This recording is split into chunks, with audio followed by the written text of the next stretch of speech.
Election तरमीमी act 2024 में 2 तरमीम मुतारिफ करवाई जा रही हैं। पहली तरमीम इलेक्शन एक्ट 2017 के सेक्शन 67 और दूसरी तरमीम इलेक्शन एक्ट 2017 के सेक्शन 104 में मुतारिफ करवाई गई।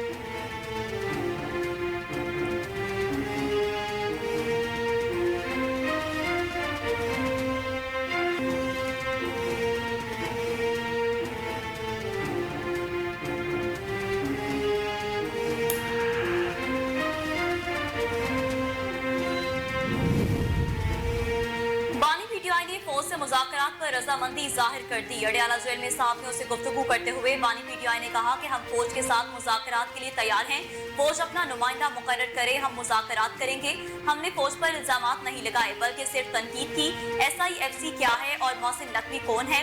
मुल्क में गैर एलानिया मार्शल लॉ है। मोहसिन नकवी उन्हीं का तो नुमाइंदा है, वो यहाँ उन्हीं के जरिए पहुंचा है। मोहसिन नकवी से कभी बात नहीं करूंगा, उसने IG पंजाब से मिलकर हम पर जुल्म किया, जबकि मरियम नवाज भी फाशिस्ट हैं।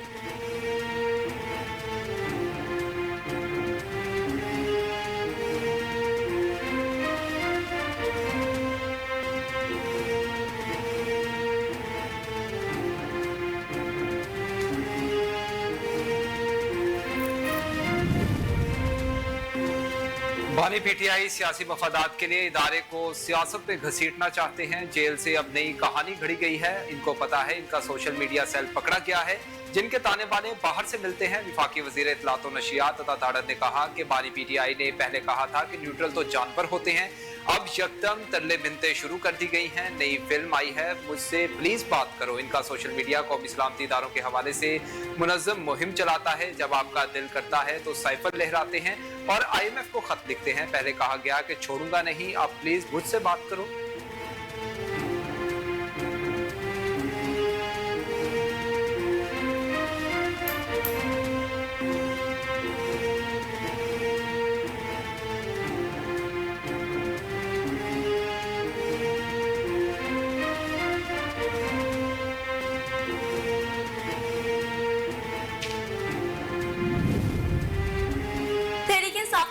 रऊफ हसन के मजीद जिस्मानी रिमांड की इस्तदा मुस्तरद। जुडिशल रिमांड पर जेल भेजने का हुक्म।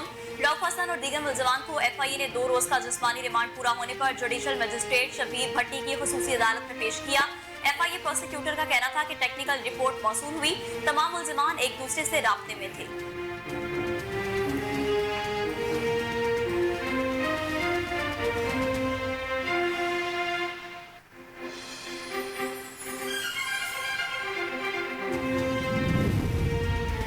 बानी पीटीआई ने 9 मई के 12 मुकदमात में जमानत के लिए इंसदाद दहशतगर्दी अदालत से रुजू कर लिया। साबिक वजीर आजम इमरान खान ने अपने वकील सलमान सफदर के जरिए इंसदाद दहशतगर्दी अदालत में दरखास्तें दायर कर दी, जिनमें मौकिफ अपनाया गया है कि बानी पीटीआई तमाम मुकदमात में जुडिशल रिमांड पर हैं। बानी पीटीआई से किसी किस्म की कोई रिकवरी नहीं हुई। तमाम केसेस बदनीयती पर मबनी है। हमें इंतकाम का निशाना बनाया जा रहा है। इंसदाद दहशतगर्दी अदालत जमानत बाज गिरफ्तारी की दरखास्तें मंजूर करेगी।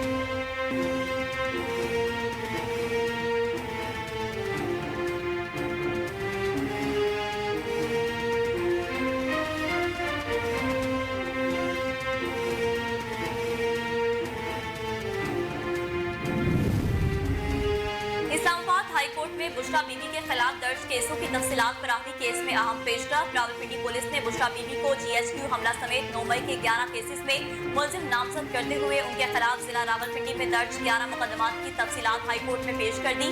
CPO रावलपिंडी ने रिपोर्ट हाईकोर्ट में जमा करवाई।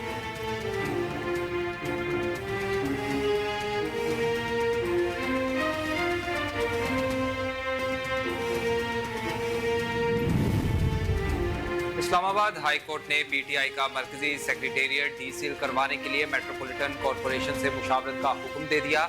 हाई कोर्ट की जस्टिस समद रिफत इम्तियाज ने पीटीआई मरकजी सेक्रेटेरिएट सील करने के मेट्रोपॉलिटन कॉरपोरेशन के फैसले के खिलाफ दरखास्त पर समाअत की। जस्टिस समद रिफत इम्तियाज ने पूछा कि सील करने से पहले नोटिस जारी किया गया था।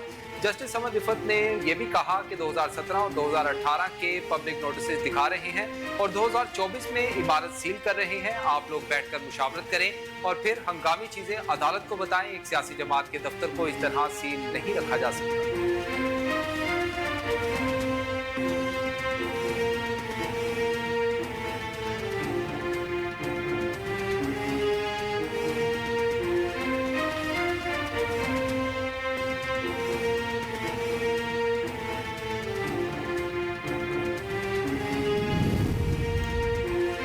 में जमात इस्लामी ने महंगाई और IPPs के मुआहदों के खिलाफ मुल्क भर में धरने शुरू करने का ऐलान कर दिया। हाफिज नईमुर रहमान ने कहा कि गवर्नर हाउस कराची के बाहर धरना शुरू हो रहा है। पहले मरहले में कराची, फिर लाहौर और मुल्तान में धरने देंगे। हुकूमत को 2 रोज का वक्त दे रहे हैं, मुतालबात मनवार कर ही जाएंगे। 3 अगस्त को फलस्तीन और 5 अगस्त को यौम यकजहती कश्मीर बनाएंगे। हुकूमत और जमात इस्लामी के दरमियान कल मुज़ाकरात का दूसरा दौर ना हो सका। जमात इस्लामी ने अपने 10 मुतालबात हुकूमती कमेटी के सामने रखे हैं।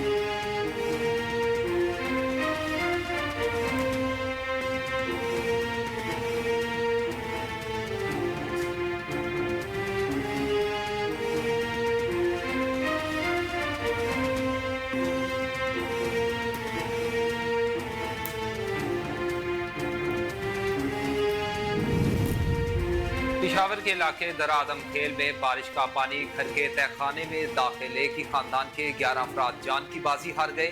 जामाक अफराद घर के तहखाने में सो रहे थे। 11 लाशें निकाल ली गई, जबकि एक बच्ची की तलाश जारी। थरपारकर में आसमानी बिजली गिरने के मुख्तलिफ वाकयात में भी 8 अफराद जान की बाजी हार गए। रावलपिंडी में बारिश के बायस मकान की छत गिर गई। मलबे तले दबकर माँ बेटी जान की बाजी हार गए। स्वाबी, इस्लामाबाद और रावलपिंडी में भी ताकतवर मानसून स्पेल का सिलसिला जारी। नशेब इलाके सेरेआब आ गए। दोनों शहरों में रेन एमरजेंसी नाफिज कर दी गई।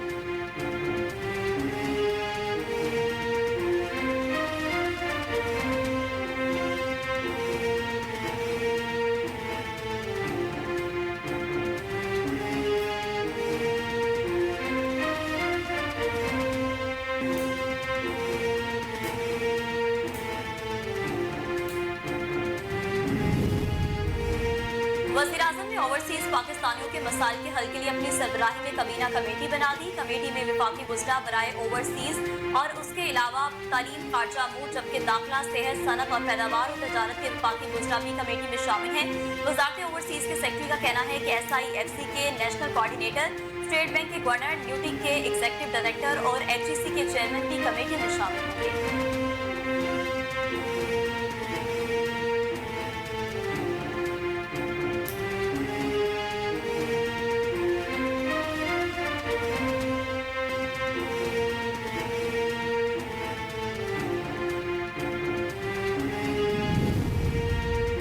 वज़ीर आला पंजाब मरीम नवाज ने नए कॉरिडोर बनाने की मंजूरी दे दी। वज़ीर आला पंजाब मरीम नवाज शरीफ की ज़ेर सदारत खसूसी इजलास हुआ, जिसमें मुख्तलिफ शहरों में नए कॉरिडोर बनाने की मंजूरी दी गई। इजलास में फैसला किया गया कि साहिवाल से सीचावर्दी, रजाना से लिया तक 2 रवैया सड़कें बनाई जाएंगी। दिपालपुर से बिहाड़ी तक सिंगल रोड को 2 रवैया सड़कों में तब्दील किया जाएगा, जबकि शोरकोट, झंग, चिरागवाली तक नई 2 रवैया सड़कें बनाई जाएंगी। 210 अरब रुपए की लागत से तीनों प्रोजेक्ट दिसंबर 2025 तक मुकम्मल होंगे।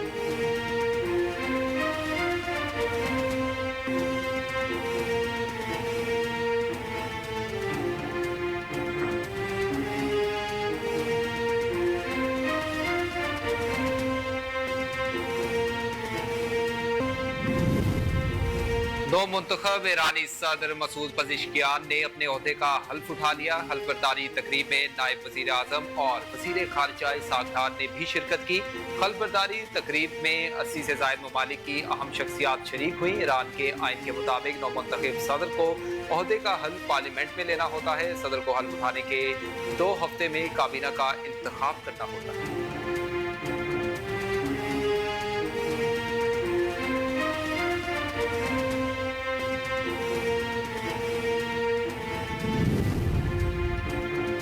वफाकी वज़ीर दाखिला मोहसिन नकवी ने कहा कि तरक्की याफ्ता और तरक्की पजीर ममालिक को इंसानी स्मगलिंग जैसे घिनौने जुर्म के खिलाफ इकट्ठे खड़े होना होगा।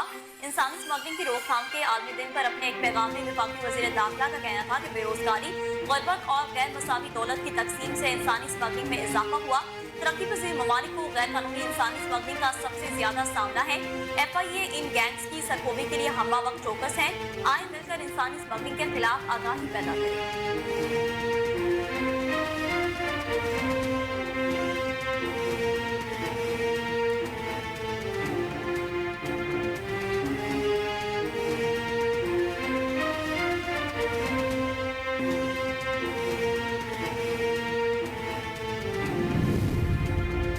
साबिक विफाकी वजीर फवाद चौधरी ने इल्जाम आयद किया है कि वजीर आजम शहबाज शरीफ और वजीर आला पंजाब मरीम नवाज अदलिया मुखालिफ मुहिम को लीड कर रहे हैं।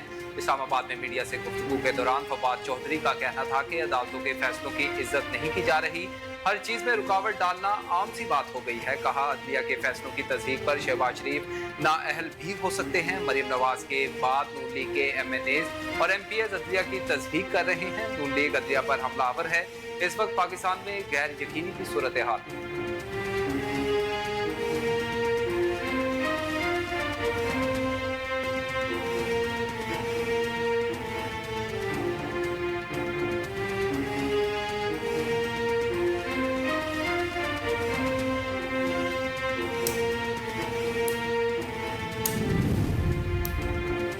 इस्लामी नजराती कौंसल डॉक्टर रागिब हुसैन नईमी का कहना है कि किसी फर्द को वाजिबुल कत्ल करार देना गैर शरई और गैर कानूनी है।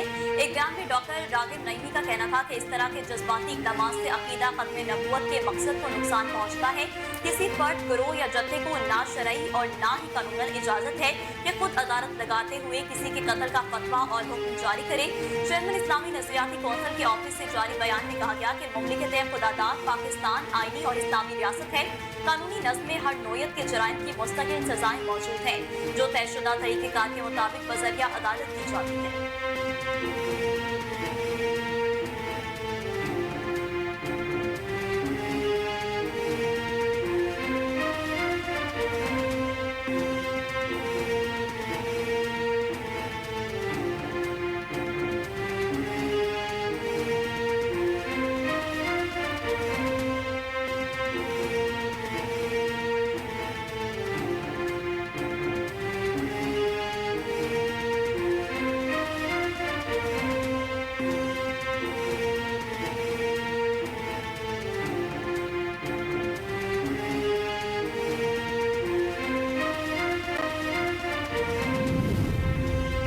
पीसीबी खिलाड़ियों के नए सेंट्रल कॉन्ट्रैक्ट जल्द मदरेआम पर लाएगा, जिसमें नए नामवर क्रिकेटर्स की कैटेगरीज में तनज़्ज़ुली का इम्कान है। मीडिया रिपोर्ट्स के मुताबिक fast bowler Naseem Shah category A में तरक्की मिलेगी, जबकि लेग स्पिनर शादाब खान की कैटेगरी में तनज़्ज़ुली हो सकती है। कई नामवर क्रिकेटर्स की कैटेगरी में भी तनज़्ज़ुली होगी, ताहम इनकी तनख्वाहों में कमी नहीं की जाएगी। मोहम्मद नवाज और इमाद वसीम के लिए सेंट्रल कॉन्ट्रैक्ट नामुमकिन दिखाई दे रहा है, जबकि ओपनर इमामुल हक और फखर जबान की 2 फॉर्मेट्स कारकर्दगी के बायस कैटेगरी बी का दर्जा बरकरार रखे जाने का इम्कान है।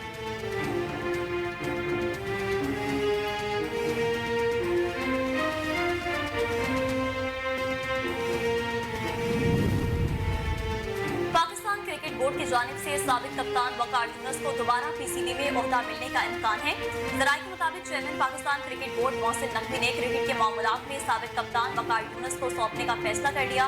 जराये का कहना है कि चेयरमैन मोहसिन नकवी से बोर्ड के इंतजामी अमूर देखा करेंगे। वकार यूनुस चेयरमैन पीसीबी के एडवाइजर बराए क्रिकेट अफेयर्स होंगे, वो इस पर कंसल्टेंट की जिम्मेदारियां निभाएंगे। साबिक कप्तान वकार यूनुस तमाम क्रिकेट अमूर के जिम्मेदार होंगे। वकार यूनुस कौमी टीम से मुतालिका तमाम अमूर के निगरान होंगे। वो national selection committee, white ball और रेड बॉल कोचेस को देखेंगे।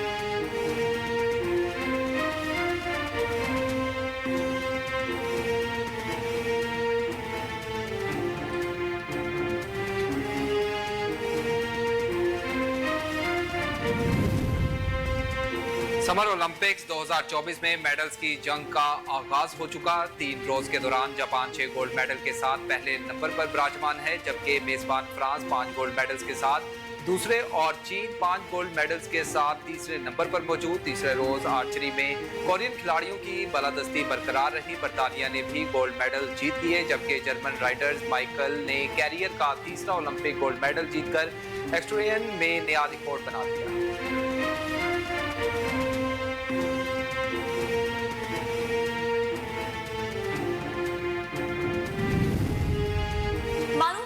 खलीलुर रहमान कमर के हनी ट्रैप का मरकजी मुलजिम कानून की गिरफ्त में आ गया। जराये के मुताबिक ऑर्गेनाइज्ड क्राइम यूनिट ने खलीलुर रहमान कमर हनी ट्रैप केस के मरकजी किरदार हसन शाह को ननकाना से गिरफ्तार कर लिया, जबकि केस के एक और मुलजिम मोहम्मद रफीक को पेशावर से गिरफ्तार किया गया।